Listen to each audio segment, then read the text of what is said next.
Since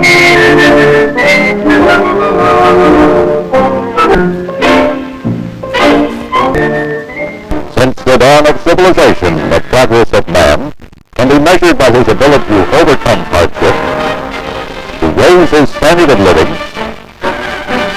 and to become more knowledgeable about his world. He's had his share of successes and his share of failures.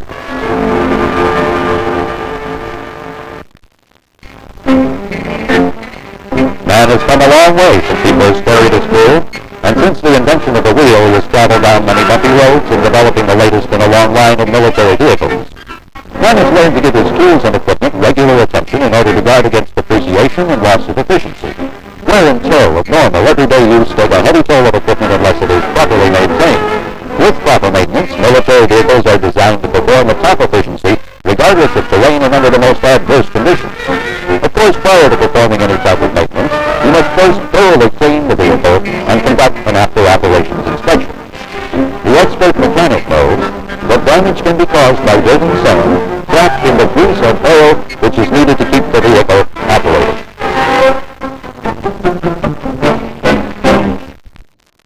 In addition to routine maintenance after normal field operations, there are certain specific maintenance requirements that must be performed. During this specific maintenance, special attention is given to the wheel bearings and seals of the vehicle.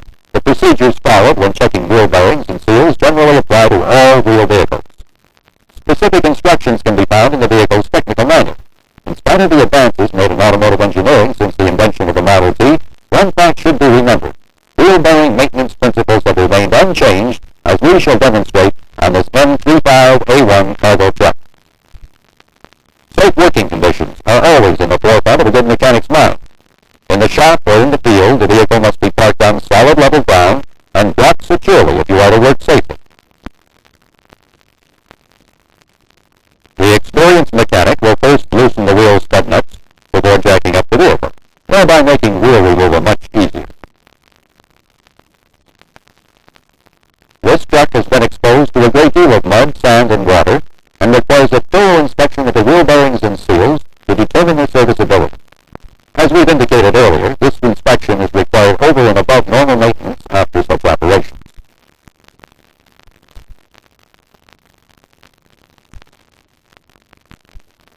Provide a clean area in which to place all the components you remove.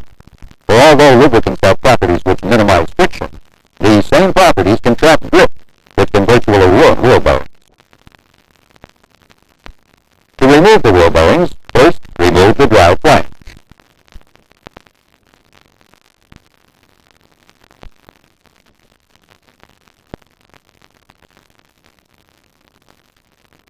Next, straighten the bent portions of the adjusting nut lock.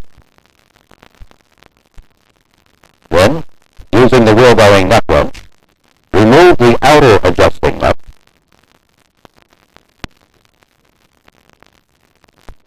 Nut lock and inner adjusting nut.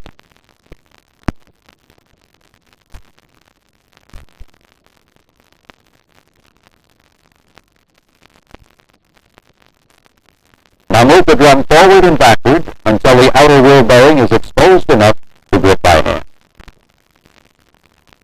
Remove the bearing and look for any apparent damage such as broken or cracked separators, broken or cracked rollers, signs of overheating, fitting of rollers or raceways, and metallic particles. Finding none, place the bearing into a pan of cleaning solvent for further cleaning and a more detailed inspection. Bearings may be cleaned by several methods. In field operations, you probably use a brush and a pan containing solvent. In fixed direct support shops, a degreaser such as this will be available.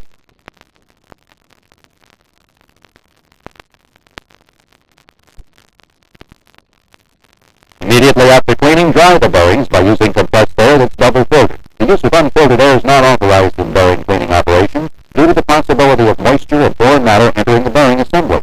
Therefore, compressed air lines must be equipped with moisture filters. Care must be taken to prevent spinning of the bearings by force of air, since any dry particles of dirt remaining in the bearing may scratch the critical surfaces, or the spinning action may spoil the rollers or raceways while the bearing's in an unlubricated condition. After cleaning the bearing cone, use a clean cloth to clean the bearing cup that is pressed into the hub. make a visual inspection of the cup, feeling for pits, cracks, or roughness with your hand. Too bad. This bearing cup must be replaced. To remove the bearing cup, use a special tool called a remover and replacer. You need some help with it. Ask a buddy to hold the drum while you install the tool. Make sure the bolt is screwed snugly into the remover and replacer. Using a hammer, drive out the unserviceable cup by striking the driving bolt. This may be difficult, as the cup may seize sometimes into the hub. The reconditioning of anti-friction bearing cups is not authorized. Therefore, this unserviceable bearing cup is disposed of as scrap. The remover and replacer is attached to the new bearing cup, and the driving bolt is drawn up tight. After you have properly attached the cup to the replacer, align it into the hub. Then, with a hammer or mallet, strike the driving bolt until the cup is seated. The inner bearing seal prevents the wheel bearing lubricant from entering the drum and damaging the brake shoe. Therefore, with a clean cloth, clean the inner seal and inspect it for roughness, cracks, or other damage. The seal proves to be in good condition. If the bearing seal is found to be unserviceable, replace it.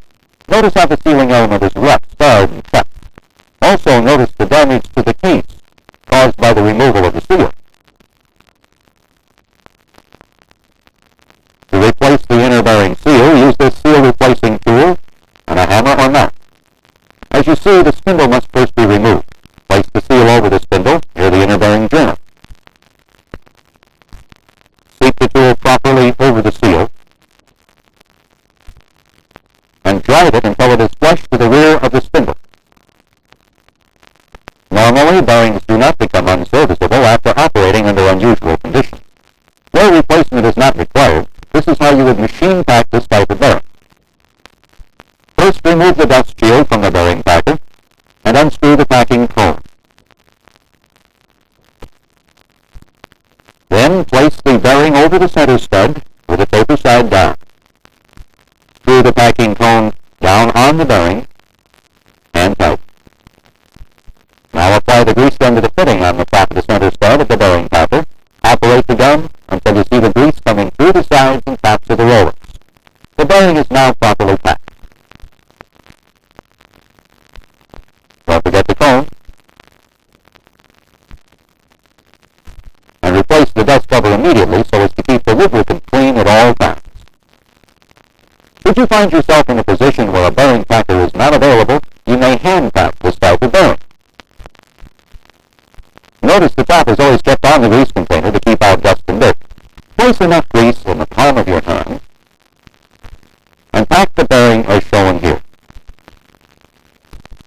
As the grease comes through the sides and tops of the rollers, rotate the bearing until it is completely packed.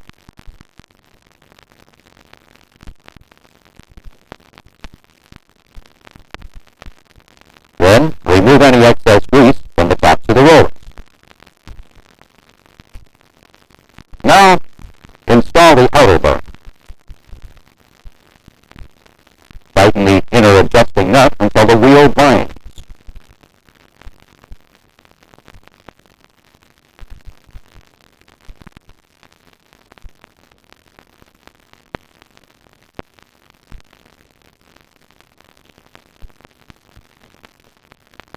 Then, back off the inner adjusting nut as described in the vehicle's technical manual. Install a new nut lock and tighten the outer nut firmly.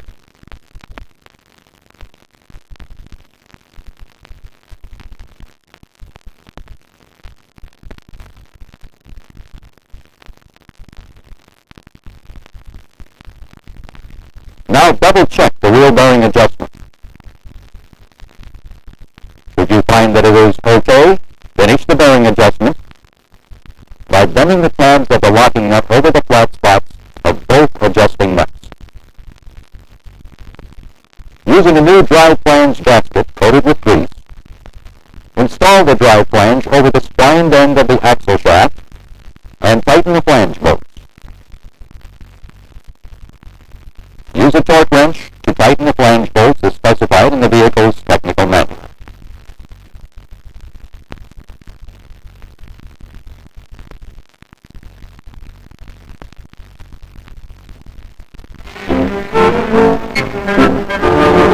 Although the maintenance procedures you have just seen can be said, generally speaking, to apply to all types of wheel vehicles, each vehicle's technical manual dictates the specific maintenance procedures which must be followed in order to keep it performing at peak efficiency under the most unusual conditions.